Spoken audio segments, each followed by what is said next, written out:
What's up guys, I'm Raymond Distrito. For today's video, gagawa tayo ng oatmeal chocolate chip cookies.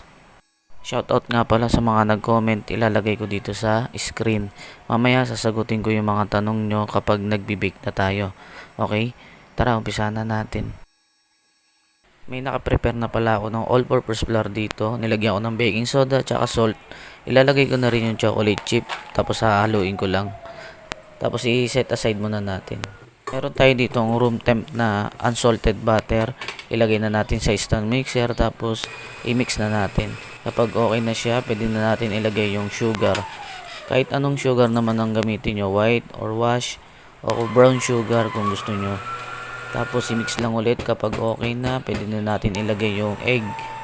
Unti-unti lang ang paglagay para hindi siya ma-overmix. Bago pala ako mag-prepare dito or mag-mix ng mixture, nag-ready na ako ng lalagyan